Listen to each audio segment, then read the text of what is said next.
Hello and welcome back to another episode of Bitesize Cinema. I'm your host RJ McCready, and for this episode I'm going to be taking you guys back to the 1970s to take a look at the Hammer House of Horror movie Dracula AD 1972. So let's go to the graveyard, let's have a look around there, let's play a trailer, and I'll see you guys soon.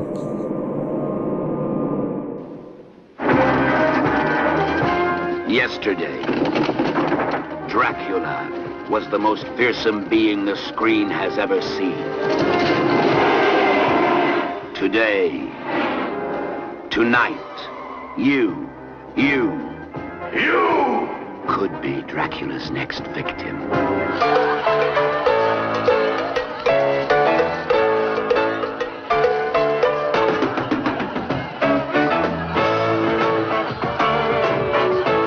Something new, yet as old as time.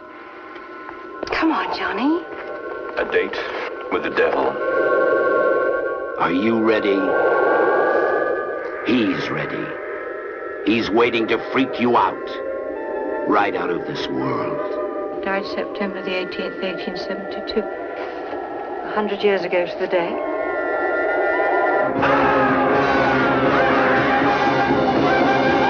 You who witness it must swear before the name of the devil to keep it secret. Who knows about vampires, for God's sake? My grandfather died fighting a vampire. The most terrible, the most dangerous vampire of all time. The year is 1972. A leap year in horror. A vintage year for vampires.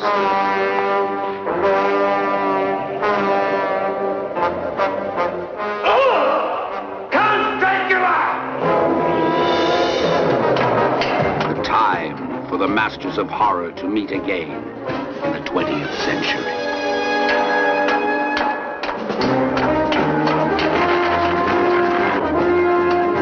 Come to me, Count Dracula!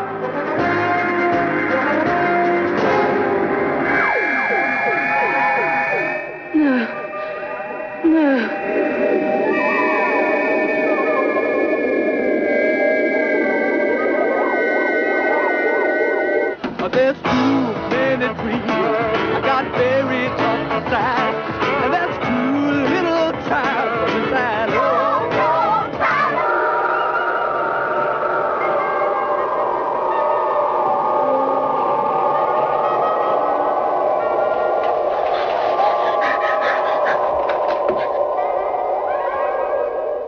The nightmare's over.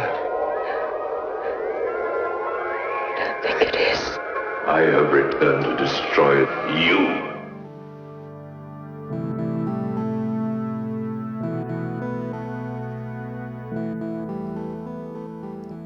And welcome back, guys. So the synopsis for this film is Johnny Alucard raises Count Dracula from the dead in London in 1972. The Count goes after the descendants of Van Helsing. It's got a 96-minute runtime, it's a horror movie, and it's an R-rated film. It was directed by Alan Gibson, and he mostly did TV work, notably the famous Tales of the Unexpected by Roald Dahl, the adaptation of his books, and they were very, very creepy. And it was written by Don Houghton, who did a lot of episodes of Doctor Who back in the day, and he also wrote some episodes for The Professionals. If anybody remembers that iconic crime-fighting duo, Bodie and Doyle. So I'm talking about cheese on this episode, and that is cheesy. That is cheesy 70s, but it's iconic cheesy 70s, which kind of fits the bill for this episode, if you know what I mean. And this film was produced by Hammer Film Productions, which I've mentioned in a previous episode when I did the Quatermass episodes, and they are a British film production company. They've been around since 1934, and they are best known for gothic horror, including Frankenstein, Dracula and The Mummy. They also did sci-fi and adventure, and I think they did some comedy films as well, but they had their most success in the 60s and 70s with horror movies, and they were backed by American studios as well, being United Artists, Warner Brothers, Universal Pictures, Columbia Pictures and 20th Century Fox, just to name just a few there. And this is the 7th film for Hammer to reprise the role of Dracula. and they wanted to set it in a modern day setting in 1972 just to bring the story more up to date, which I'll go into a little bit later on. And this is the first time that Christopher Lee and Peter Cushing, those two legendary Hammer actors, have featured in a Dracula film since 1958. And it's also the return of Peter Cushing since The Bride of Dracula in 1960. So it is always good to see those two legendary characters on screen. It's one of the reasons why I like this film, which again I will go into later, I'll save for that. But whilst I'm talking about the cast here, I've obviously mentioned the two legendary guys, Christopher Lee and Peter Cushing. Also in this film is Stephanie Beacham, and she plays Jessica Van Helsing. Christopher Neame, who plays Johnny Alucard, and he's a nemesis in this film. Michael Coles, who plays Inspector Murray. And Caroline Munro, the very stunning Caroline Munro, who plays Laura Bellows. And she is some Hammer horror royalty to mention because she was in Captain Kronos. She was also in the Golden Voyage of Sinbad, At the Earth's Core, and I think she was in one of the James Bond films. Either The Spy Loved Me or something like that. I know she was in one of the James Bond movies, but she was very busy as an actress back then. And I just realised I mentioned At the Earth's Core. I think it's the first time that I've mentioned Doug McClure on this show. I'm going to have to cover some Doug McClure. Maybe Warlords of Atlantis or something like that, hint hint. And you also got an actor called Michael Kitchen. He is very well known for a TV show, a British TV show called Foyle's War, where he plays the main character, but he does a cameo in this. He plays one of the characters called Greg. So that is some of the cast in this film, just to name a few of the actors. And since I mentioned At the Earth's Core, I might as well mention the music for this film, because it is composed by Mike Vickers, and he did all the music for At the Earth's Core, Warlords of Atlantis, The Land That Time Forgot. So some more Hammer Horror studio royalty there. And his musical signature is that he uses a synthesizer with an orchestra and he mixes it all up together, and it's quite a unique sound and it's quite clever. So it's quite iconic in a way when you listen to it. And like I say, with film composers such as James Horner and John Williams, they've all got their own signature, so when you hear one of their songs you can kind of relate it to that composer, which is quite clever. And let's have a talk about the production of this film. So following the success of Count Yorga the Vampire, Warner Brothers commissioned two Hammer Dracula films. They wanted to set it in present day. So you've got Dracula AD 1972 and its sequel, The Satanic Rites of Dracula. So these two movies were greenlit together, and I think they were pretty much filmed back to back. And also starring the two legendary actors Peter Cushing and Christopher Lee. And one of the only other actors to reprise his role for Satanic Rites from AD 1972 is Michael Coles, who plays the police lieutenant. And I think that's the only other time that an actor has returned twice to play that character, apart from Christopher Lee and Peter Cushing in the Hammer horror world. And the movie was filmed in parts of Chelsea, in London, and Hertfordshire, which is just outside of London. So some really nice scenes of Peter Cushing running around these iconic sites in London. Because where I work in London, I'm watching this film going, oh yeah, I know where that is. I have to go and visit that. So like you do as a movie fan. So that's one of the high points of this film, just to name a few, which I'll talk about later. And the film was based on a real-life vampire case that happened in the 1970s in Highgate Cemetery in London, which caused a media sensation. I never knew about this case until I started taking some notes and doing some research for this show. And when I looked into it, it's quite a unique case. It's quite a fascinating case, and it's quite a popular case in the world of the unexplained. So I'll just give you a quick rundown of this case. So it says that a group of young people interested in the occult visited the cemetery in the 1960s, at a time when Highgate Cemetery was being vandalised. And there were several reports written to the authorities of a tall figure in a hat who was haunting the cemetery, and several other ghosts, including a spectral cyclist, a woman in white, a face glaring through the bars of the gate, and a figure wading through the pond. and some bells ringing and some voices calling and all that sort of stuff. So there's some spooky goings on in this cemetery. And this is what makes the case really cool, is there's two rival gangs between two chaps, one called Farron and one called Manchester, and they both claimed that they would try and expel and destroy this vampire. And they arrived on Friday the 13th of March in 1970, and this got published or broadcast by ITV. And they turned up with crucifixes and they wanted to perform an exorcism and all that sort of stuff. And then mobs of self-proclaimed vampire hunters turned up as well, and they stormed the gates. Police tried to stop them, but they couldn't.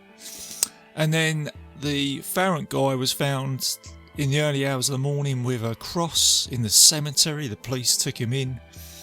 He was taken to court, but then it was dismissed, and then that was the end of the case. So that's just a sort of roundup of this case, guys, but just go and read about it. There's a little bit more about it. It's an interesting case. And of course, that is the basis of this film. And that's why I'm talking about this film today, because leading on from that, I only watched this film beginning of this year. I bought it on DVD, I put it in, I thought, let's watch it. It's got Peter Cushing, it's got Christopher Lee.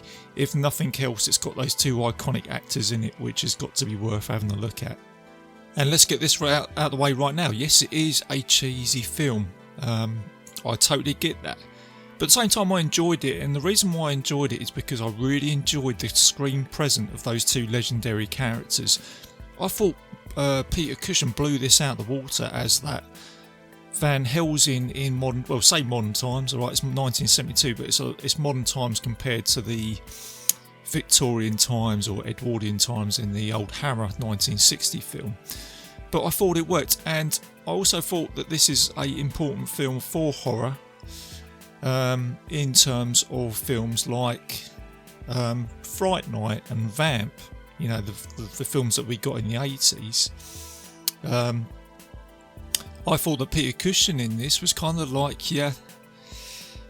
foreshadow of the great Peter Vincent, which is portrayed by Roddy McDowall, which I mentioned in one of my previous episodes. So I just thought that really worked really well. That's the thing that drew me into this film, was the actual performance by these guys, and where you've watched them in the old settings, the old spooky Hammer cosy horror movies, which we all love. I love watching those on a Sunday afternoon, but I thought there was always going to be a transition to try and get this genre into modern days, and I think this is what this film has done. It's got a little bit of criticism, like say where it's a bit cheesy and stuff like that. Well, I get that, but this film I think has brought an old vampire tale into the modern day telling of the vampire story. So that's why I'm saying, no, just personally myself watching this film, I thought it's quite an important film actually to try and get that story into modern days.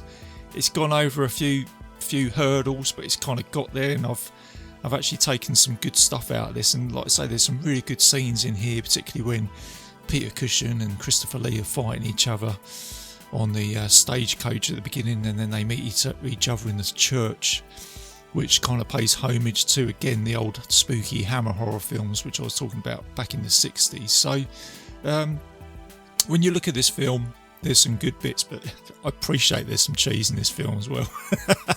But there you go, we all love a bit of cheese, come on, you know, it's just a bit of fun if nothing else.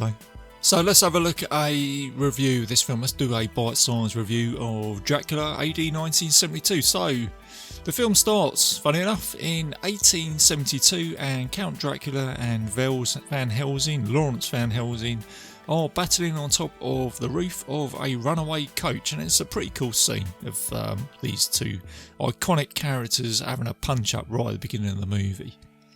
So in the struggle, Van Helsing manages to stop Dracula by punching a broken wheel through the chest of his heart after the carriage crashes. But after stopping Dracula, Van Helsing dies of his own wounds. And then shortly after this, a follower of Count Dracula arrives and he picks up the ashes of Dracula, and then he goes to bury these ashes near the grave of Van Helsing. It then punches forward a century later, pretty much to the day, to 1972, and then this is where you get the new generation of people, including the granddaughter of Van Helsing, and she is having a party with all her hippie friends, and then this is where she meets the occult expert or descendant of the Dracula's old nemesis, which you don't know at this time, is Johnny Alucard, and if you change the letters around of Alucard, it actually spells Dracula. And he also closely resembles the guy at the beginning of the film. Funny enough, it's the same guy, and he is the follower which took the ashes and buried him near Van Helsing's grave. He then persuades Jessica and a few of her other friends to attend a black magic ceremony at the St. Bolterp's Church, which is where Van Helsing got buried along with Dracula. And then during this black magic ritual, you've got the actress Caroline Munro, which I mentioned earlier, who plays one of Jessica's friends. She actually gets sacrificed during this ritual to resurrect Dracula, and Jessica and all her friends run off in fear, but at the same time they think that this is all just a big prank. The next day, Jessica's friend's body is found by the police, and the police inspector Murray, who is played by Michael Cole, suspect that there is some sort of occult element attached to this case, and he goes to seek the advice of Lorimer Van Helsing, played by Peter Cushing, and he's obviously the descendant of the great Van Helsing, and he is shocked to learn of this case, and he immediately suspects that Count Dracula has returned from the dead. And then whilst Van Helsing and the police are investigating this case, you've got Alucard, who is slowly turning Jessica's friends into vampires, including her boyfriend. And this is where Jessica's boyfriend tricks her into going to the church, and she has now been kidnapped by Count Dracula.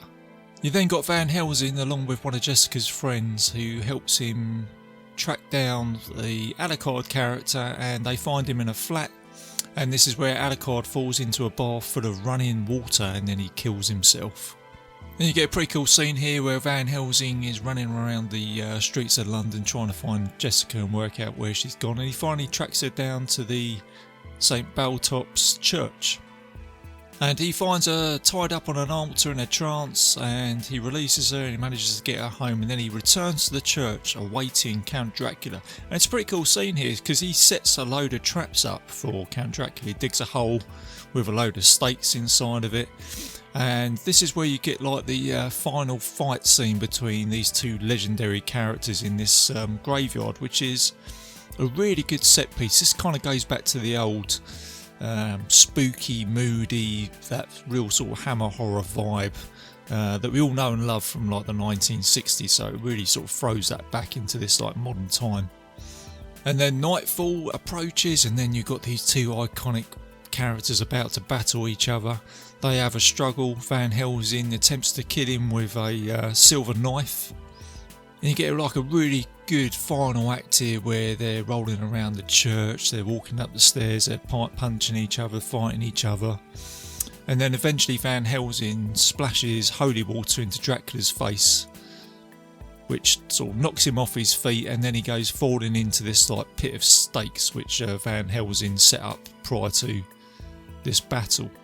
Van Helsing then uses the shovel which he used to dig the hole, and then he pushes Dracula further into the stakes just to finish him off a bit more, and then he dies.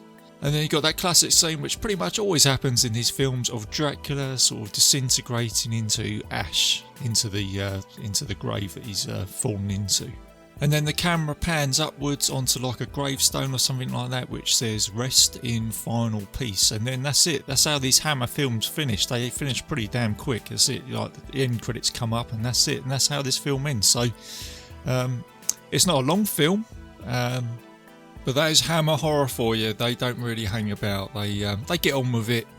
You know, they tell the story. You get from point A to B pretty quick there, and you get some good moments. And like I say, it's I don't think this is the popular one out of the franchise, but I like it, and for all the reasons which I said at the beginning of the show, the production, the Highgate Cemetery vampire story that goes with this, as I mentioned, you know, Peter Cushing, Christopher Lee fighting each other in a modern day time, and it's as a roundup, I think it is a branch into the, like I said, the modern day telling of the vampire story. So on a personal note, I think this is a kind of important horror movie, just to sort of branch out into that, just personally. And I do enjoy it.